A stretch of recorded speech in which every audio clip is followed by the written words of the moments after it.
Hello and welcome to Projector, and on this episode, Chloe Grace Moretz voices a plus-size Snow White who undergoes a magical transformation in Red Shoes and the Seven Dwarfs. Wicked stepmother Regina, voiced by Gina Gershon, has taken over the kingdom after marrying King White, voiced by Nolan North, and is using a magic tree to try and grow a pair of shoes that will make her young and beautiful again. However, a full-figured Snow White, voiced by Chloe Grace Moretz, looking for a missing father, sneaks into the castle and steals the shoes, which turn her into a thinner version of herself. As Regina sends Prince Average, voiced by Jim Rash, to try and get her shoes back, Snow White must team up with the Fearless Seven, led by Sam Claflin's Merlin, who themselves have been cursed by a fairy princess to be dwarves whenever they are looked upon. Red Shoes and the Seven Dwarfs, or Snow White and the Red Shoes as it's retitled in the UK, is the first film from South Korean animation studio Locus.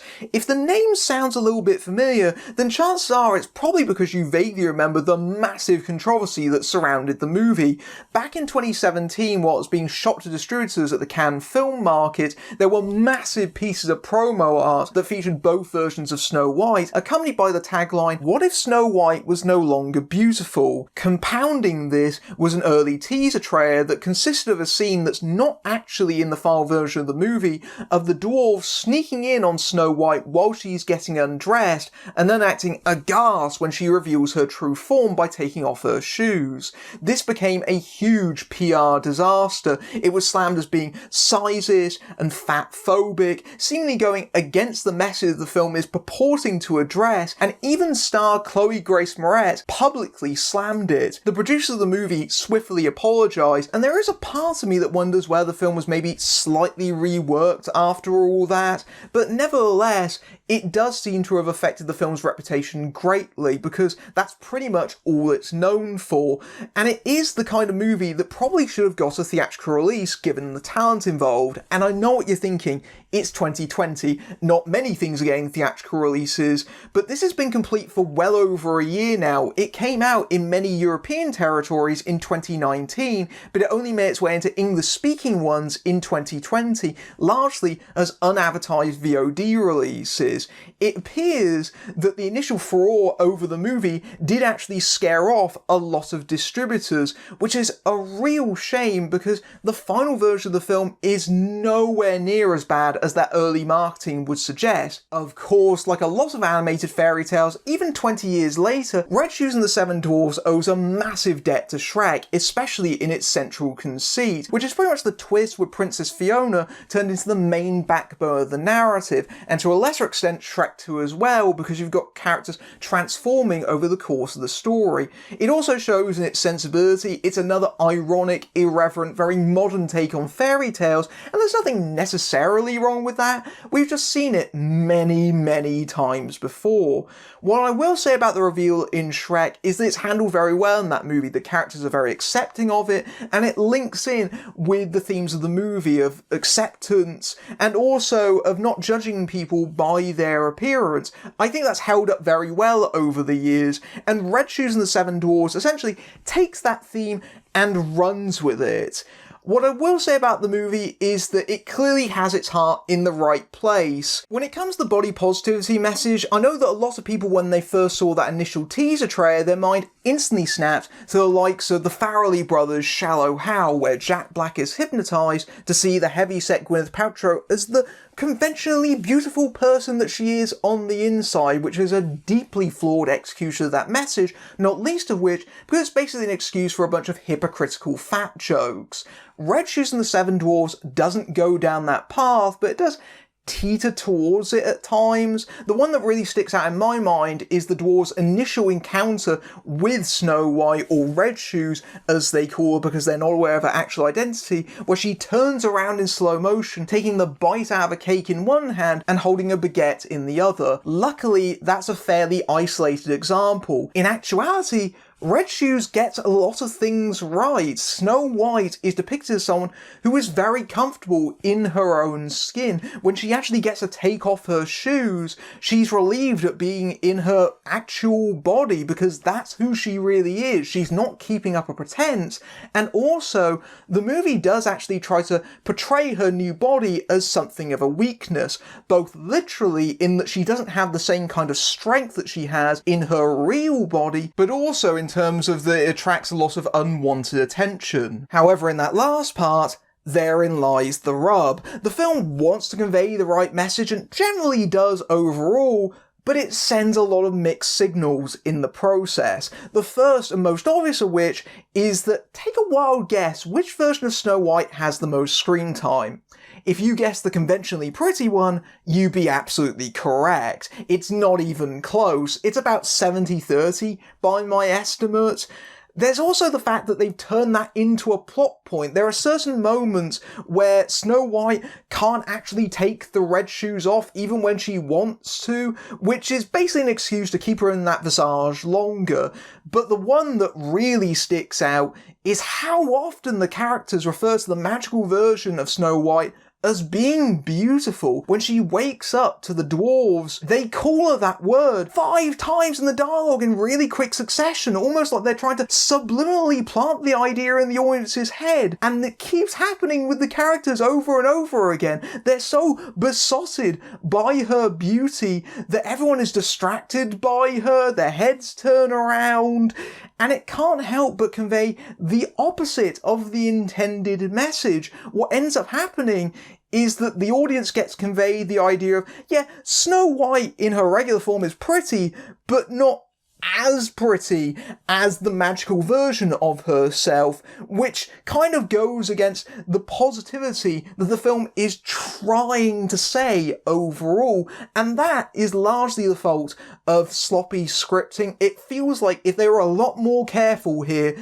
they could have avoided that very, very obvious pitfall. The theme of vanity and beauty is very much pushed to the forefront and features in a number of the characters. For example, take the villain Prince Average, or as he likes to pompously refer to himself, Prince Average, in a fairly amusing running joke, although as a character, he does overall remind you of Shrek's Prince Charming once again.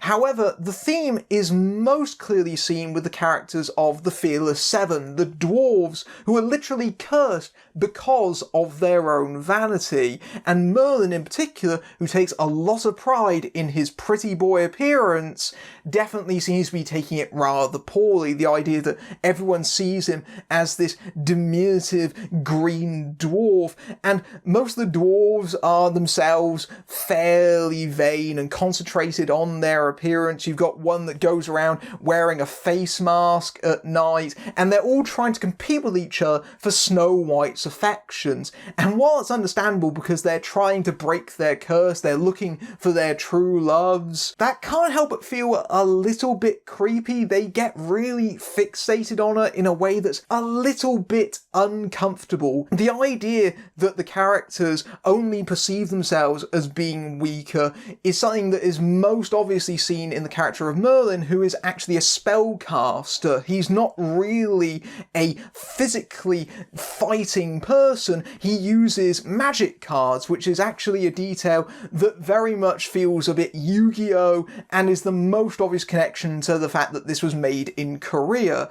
Nevertheless, though, the idea that he's very fixated on his outward appearance and trying to get back to who he actually is does make for a good conflict when he falls for Snow White and has trouble reconciling the two versions of her. And the movie handles this fairly well. It makes clear that that's his problem, not hers. However, I do take exception to the idea that Merlin doesn't recognise Snow White when she's not wearing the shoes. There's actually an early scene where they bump into each other, and somehow he doesn't put 2 and 2 together, even though she sounds exactly the same and is wearing the same costume. I don't understand that. It seems like when that scene was happening, it was going to go in one direction and just get that reveal out of the way, and then it just goes back to the conventional arc it was going to do in the first place. It's very, very odd.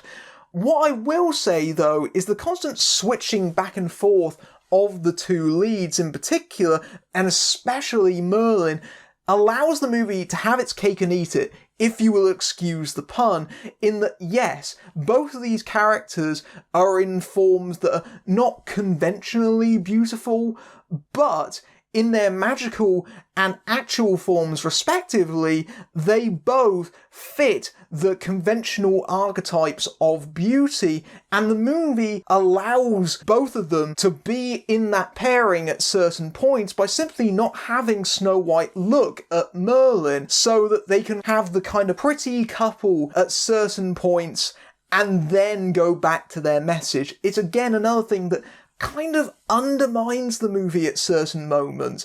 If they kept Merlin as just being a dwarf, there might be a little bit more acceptance of him in that form and make his arc feel a bit more complete, as opposed to just going back and forth over and over again just to say, yes, he is really, really handsome, and boy, the design of Merlin in general really, really seems tum-the-ready, as if that wasn't adding a little bit into the whole idea that both of them get to be conventionally attractive, but at slightly different points in the story. But it isn't just Shrek that Red Shoes owes a great deal to, it's also Tangled at the same time. And that one seems very intentional, because in one of the filmmaker's wiser decisions, they poached former Disney character designer Jin Kim, who previously worked on Tangled and Big Hero 6, and you can clearly see that in the way the characters look. Where its identity really comes across, though, is in the way that a lot of the creatures over the course of the film, things like a giant rabbit, or you've got some children that are teddy bears, all have this kind of woodland aesthetic. Now I think about it, that last one, isn't that kind of a lift from Brave at the same time? The movie even gets to have this woodland steampunk aesthetic as well, because you've got three of the dwarves that essentially work together. Pinocchio, very clever. They build a giant robot. He ain't got no strings, and they fly that around with a jetpack on the back of it, but it's, again, all with this kind of woodland aesthetic, which is neat. It's kind of cute in its own way. I appreciated that element of design in the movie, and I think that the animation is generally quite strong here. Obviously not up to the level of Pixar and so forth, and they do kind of shortcut. There's not a lot of on-screen transformations. They usually do it with cutaways or with camera moves that allow them to change models behind an object, but generally speaking, it's of quite high quality, and the action set pieces are well staged. For a first-time animation studio, this is impressive and shows potential for what they really could do in the future. The end credits in particular are wonderfully drawn and are well worth sticking around for, especially as they serve as something as an epilogue to the film,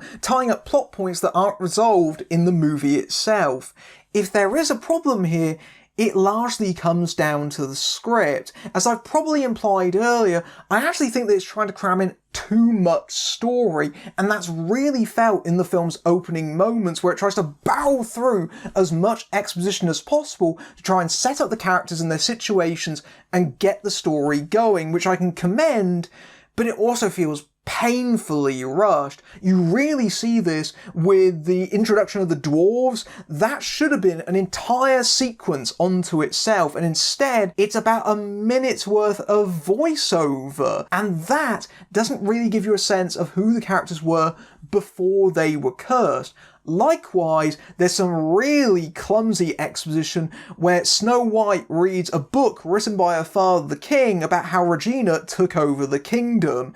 And that's more for the audience than it is for Snow White, because she's literally in the story. She knows all this already. Why is she reading this? It makes absolutely no sense. The villainous characters are very much underutilized. Gina Gershon is well cast as Regina, who is clearly influenced by Michelle Pfeiffer's witch in Stardust, but the character's not very active in the story. In fact, for a lot of it, she just defers the duty of catching Snow White to Prince Average, who of course is an inept comic buffoon, so obviously all the characters make fun of him, and he's totally unthreatening. Jim Rash does actually manage to get a few comic lines out of that character, but he is grating overall.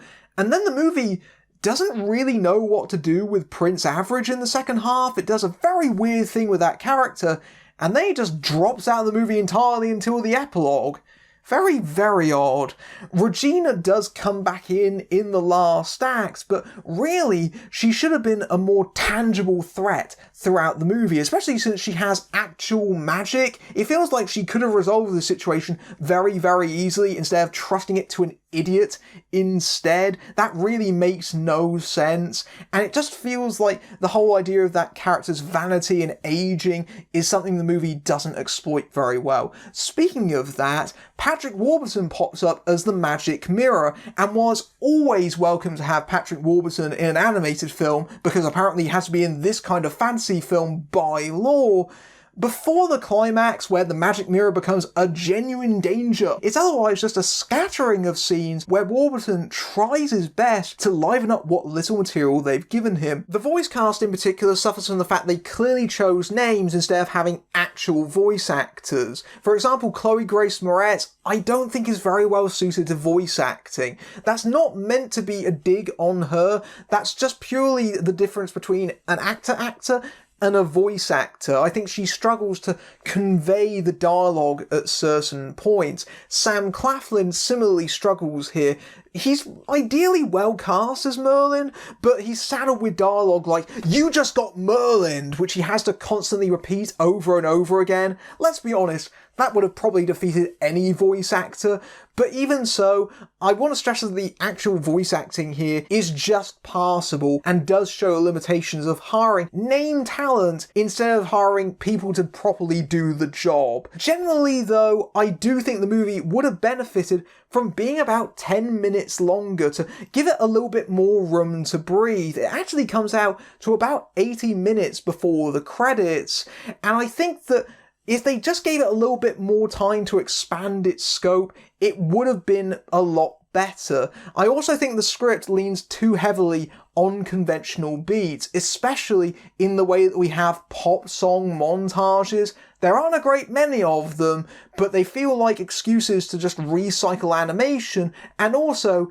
that feels really painfully dated. There is a lot about this movie that does feel like a hit animated film from about 10 years ago. I've probably sounded a little bit harsher about Red Shoes and the Seven Dwarfs than I've intended to, but that's purely because it's such a mixed bag. It was clearly made with the best of intentions, and overall that comes across, but it doesn't always put its best foot forward at times. In general, it would have benefited from another go-over of the script to consolidate ideas, tidy it up, and certainly with the body positive message, try and take out the implications that work against that. At times, it does feel like it gets a little bit knotted there. Overall, though, I found it to be breezily diverting, especially in terms of the animation and the design aspect. I really liked the way the film looked overall, and certainly it passes the time very quickly.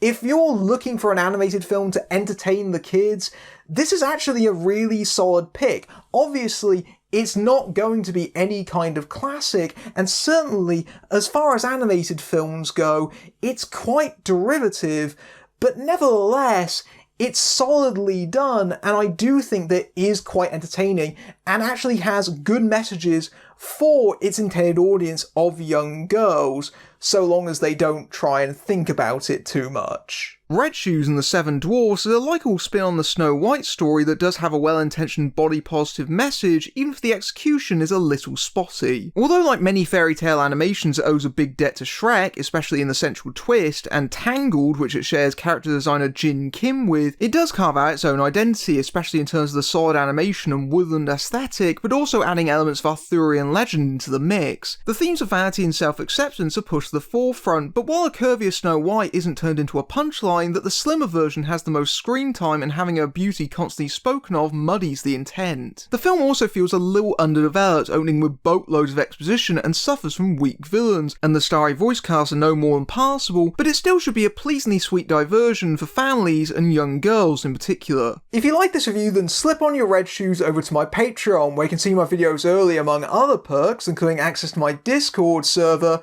but until next time, I'm Matthew Buck, fading out.